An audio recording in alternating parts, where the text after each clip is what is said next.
Қайырлы күн достар, менің арнама қош келдіңіздер. Құрбан айт мерекесі құтты болсын. Дастарханымызда ерекше сән беріп тұратын чак-чактың әдемі түрімен сіздермен бөліскім келіп тұр. Видеоның соңына дейін көріңіздер. Арнама тіркеліп, лүпіл басып, қоңыраушарына басуды ұмытпаңыздар.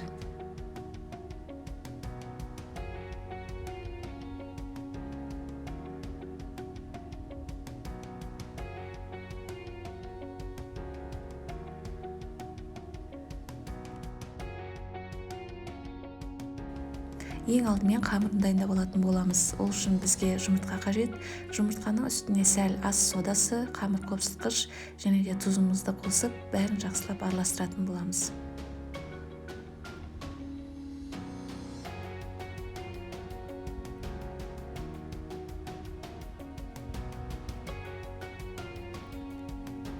Біздің массамыз әппақ болып, ұлғайып, өзінің көлемінен 2 есе үлкейетін болады.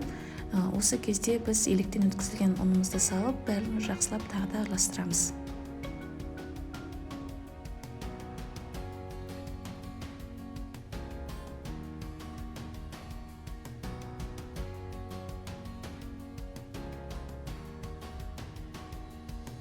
Қамырымызды енді өзіміз қолымызбен алып, бәрін жақсылап біріктіріп, иі қанғанша, яғни пакетикке салып қойып қоямыз. Енді сиропын дайындаймыз. Ол үшін бізге бал қажет. Балдың үстіне қантымызды саламыз және де суымызды құйып, баяу отқа қойып қоямыз. Қантымыз ерігенше баяу отта жақсылап араластырып тұратын боламыз.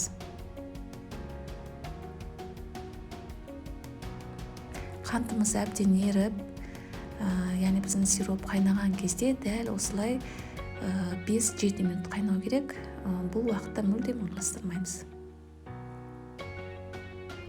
Енді иі қанған қамырымызды 2 бөлікке бөліп аламыз. Бір бөлігін жақсылап, яғни өте жұқа емес, қалың емес, орташа қалыңдықта қамыр жаямыз.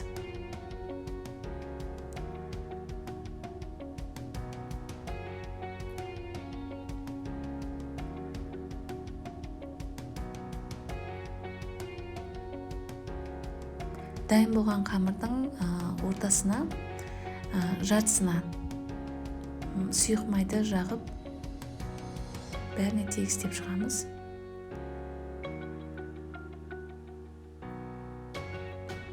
Тек жарты бөлігіне ғана жағып, ал екінші жарты бөлігін қамырдың үстін жабатын боламыз. Енді дәл осы тұрған күйінде ұзынша етіп кесіп аламыз.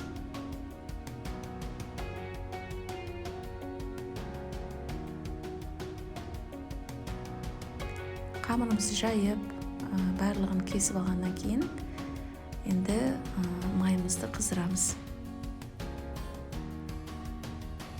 Қамырымыз дәл осындай көлемде болу керек. Отқа қызып тұрған майымызға енді аз-аздан, яғни 2-3 бөліктен ғана салып, бірден араластырып тұрамыз. Сол кезде бізде дәл осындай домалақ форма шығуы керек. Дұрыс араласпай қалған жағдайда, яғни домалақ форма емес, басқаша болып пісіп қалуы мүмкін.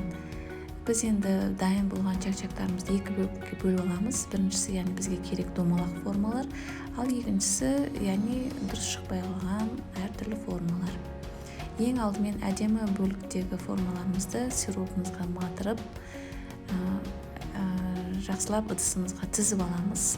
2 қатар орнатып болғаннан кейін, жаңағы дұрыс шықпай қалған қамырларымызды, чак-чагымызды, яғни ортасына салып, үстіне сиропты құйып, яғни чак-чакты жинайтын боламыз. Ортасына сынған бөліктерін салып, ал шет жағына әдемі домалақ бөліктерін қойып, өте әдемі чак-чакты жасап шығамыз. Ең соңында үстіне сиропымызды құйып, бетіне күнжіт себеміз.